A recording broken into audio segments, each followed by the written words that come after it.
Alright guys, TacticalBit here, and today we're going to talk about the CWL 2K for the 11th of November. It concluded yesterday on Monday the 12th, and another crazy slew of results. OpTic Gaming once again have done it, winning the North American 2K, but the results from all over the globe were really pretty different, and the top 8 and top 16, especially in America, were also very different, so we're going to talk about that today. Also, they just released a huge patch for Black Ops 4, which has really good implications, I'm glad to say, for the competitive scene. So I'll cover that in a video tomorrow. Hopefully I'll get time to do that, and then you'll have 3 videos on the bounce 3 days in a row. So really good changes. Hopefully it'll be a nice positive video. Today we're going to talk about OpTic and the rest of the 2K situation. So there was another 2K this week. I don't want to feel like these videos are getting too repetitive on covering the 2K, but the next one is quite a way away. So credit to Sonic in the comments below. Absolute legend. November the 11th, November the 18th.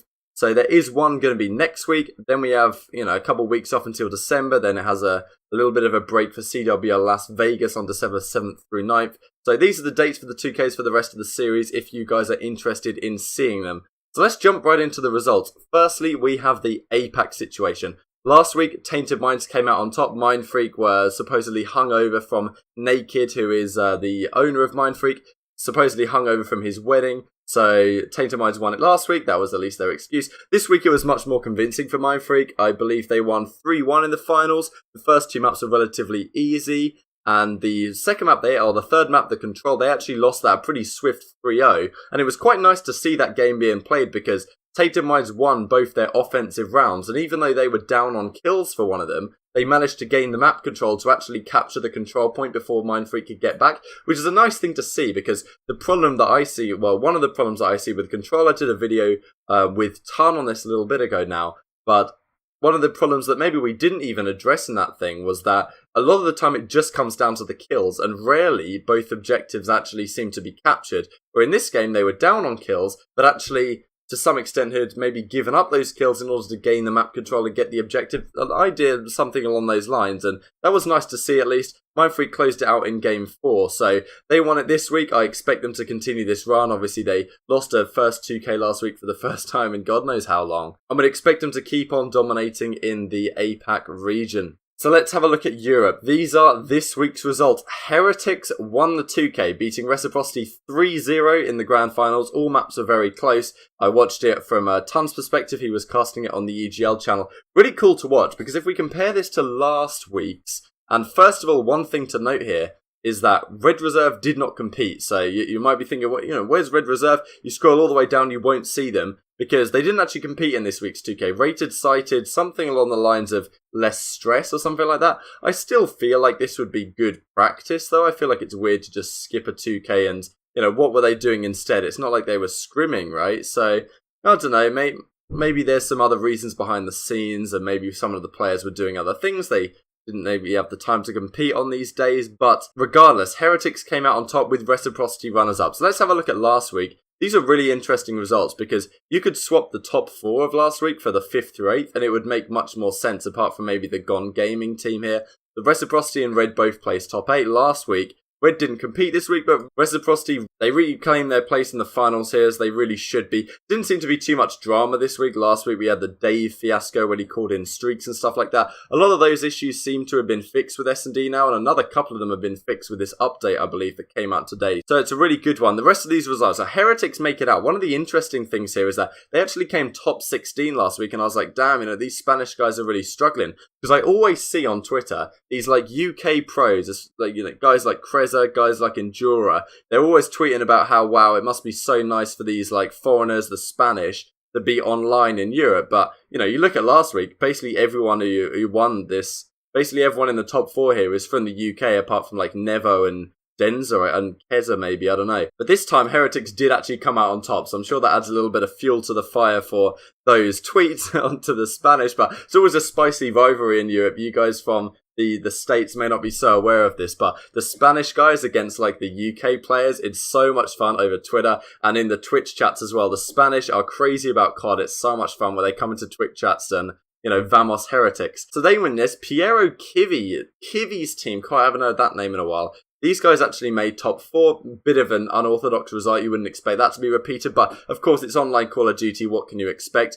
Sunny B again makes top 4. They came top 4 last week, right? Yes, the same team came top 4 again. That's nice consistency to be shown, because here we're really looking at teams that have a good opportunity to get through that 8-team qualifier to get into pool play at Vegas. And if you get pool play, you've got a really decent chance of Pro League. So Mobile Star Riders also come top 8, so that's looking good for Spanish Call of Duty. And Gone Gaming, I think, were a little bit further. Jesus, okay, Gone Gaming had a pretty terrible result this time. You know, that was Mauls and Zayrock, so I was just looking for more European talent. Mad Cat's team once again came top 8, so hardly spectacular again from them, but of course it's online. As I said last week, these 2Ks really don't mean much apart from the prizing, because the pro points don't really mean much for at least the top end of teams, and even right now they don't affect your pool play spot. They don't really affect anything apart from in the latter half of the season. Maybe they will affect the seeding for LCQs and ideas along those lines. So really doesn't mean much, but at least it's very fun from a viewer perspective. Last week's champions in Team Sweden also came top 16, and Giants here as well. So of course a little bit of a mix of results, but seeing Reciprocity rise to the top and Heretics as well. You would expect these two teams maybe to be the best in Europe. Of course you could throw Mad Cat's team in the ring on LAN, but Heretics have shown some great things on LAN in this past season. So it's nice to see them getting up there and winning a tournament here. So hopefully we'll be able to get a nice global pro league in this current season, because Reciprocity and Heretics, Reciprocity should have no trouble getting in the league, and they've got Dens from Australia. Mindfreak will maybe get in the league as well. Then Heretics, it would be lovely to see some other talent from a different country getting into the Pro League, but we'll have to see how it goes down the line. North America, these are your results for this 2K. OpTic Gaming coming out on top. This time they lost 2 maps actually. Before the last video, 27-0 undefeated. I believe this time they played 10 rounds of competition. Last time they got a bye in the first 2 rounds. So that's why I said it was 27-0 rather than some people said it was 33-0, because the first 2 rounds were technically 3-0 forfeit wins, but they didn't actually play anyone. So it's like, you know, I'm not considering that a map win. This time they played 10 rounds, so they went 30-2.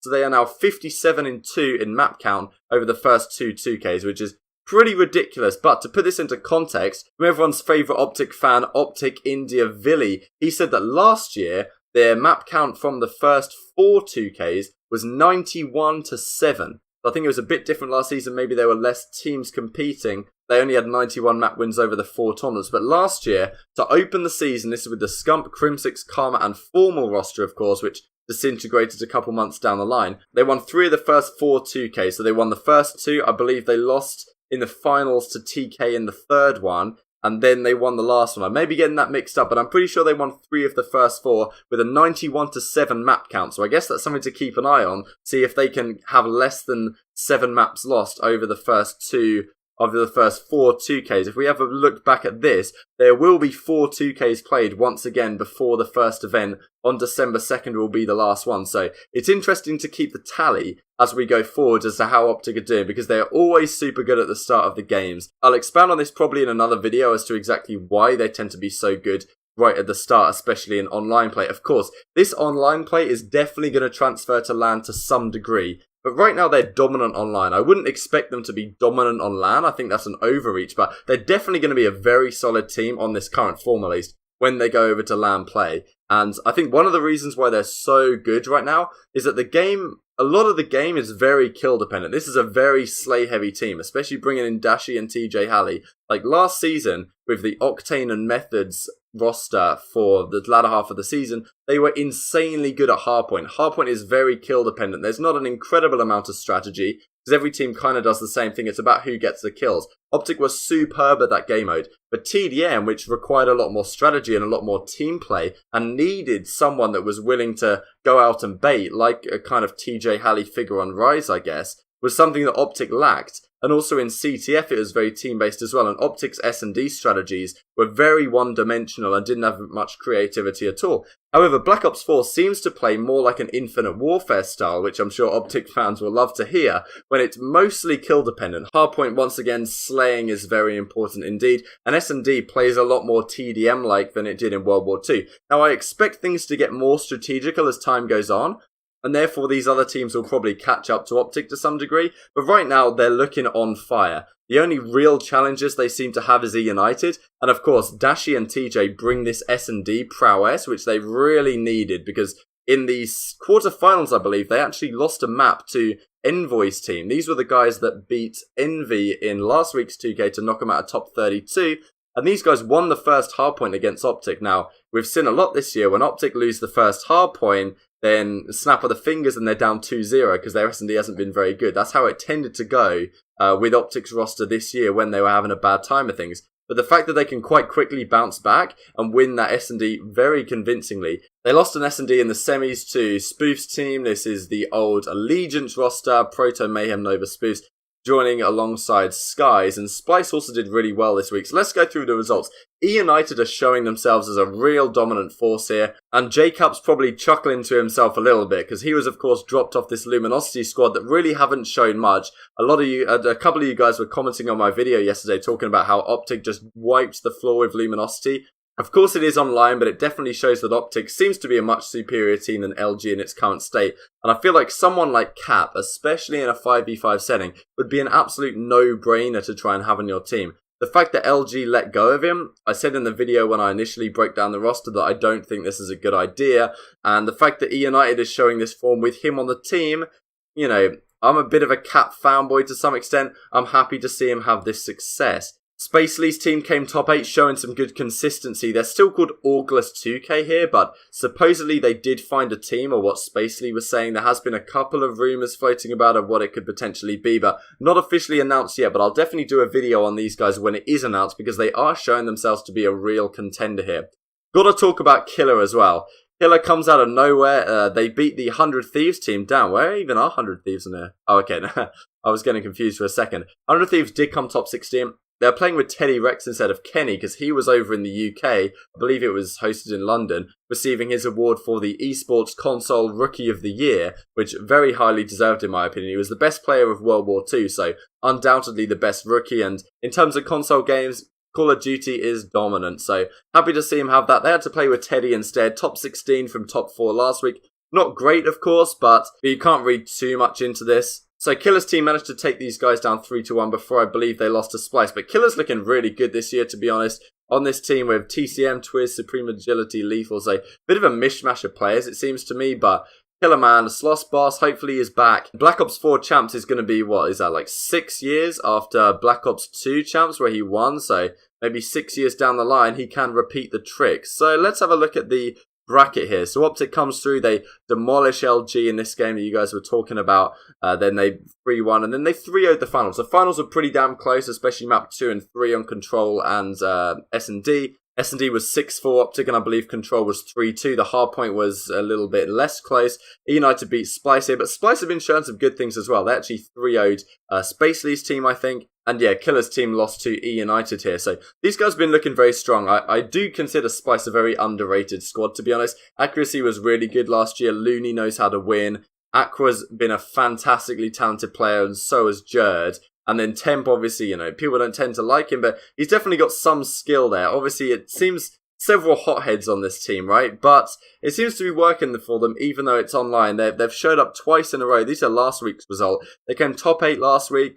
eUnited came top 4, eUnited now come top 2, and Splice come top 4. So it seems to be some sort of progression. Maybe eUnited will even win next week's 2K. So that's all I have to talk about today. Like if you enjoyed, subscribe if you're new, and those are the results of the 2K for the 11th of November, lest we forget, ladies and gents. And also what's quite interesting is that the Call of Duty World League Twitter were actually retweeting some other streams. There was a bit of drama last week when Aches was tweeting about how, you know, Scump's stream got tweeted out by the Call of Duty account and by the CWL account, you know, when he had like these ridiculous 100k viewers for the first 2k. This time he got to, I think, 70k, 75k, something like that. Obviously it's not going to be as good as the first one, but and Aches was saying how it would be nice if CWL would tweet out some other streams. So they did actually retweet game battles here, tweeting out Attach, Apathy, Dave, Fellow Tommy. Of course they did make some tweets down here, tweeting out Scump a couple of times again. But, you know, who can really complain? When there's promotion of Call of Duty, I don't really have too much opinion on this, but we have so many followers on Twitter, like 918,000 followers, and the Call of Duty Twitter account has like 3.2 million. there's so much interest in Call of Duty on the Twitter sphere. We just need to promote our game. Like, I'm happy these guys are tweeting out the streams. If the Call of Duty account could just tweet out a pro stream when they're streaming the final of a 2K, even every couple of weeks when the 2K happens, at least out of 3.2 million people potentially seeing that tweet, at least a couple thousand will come into the stream and see what's going on, and we might gain 100, 200 new fans of the esport as a result of this. It's such a small thing. Call of Duty has already earned its status as like a really popular game, so if we could just translate that into competitive, it would be fantastic, but that's a topic for another day. So thank you guys so much for watching as always, and I'll see you next time.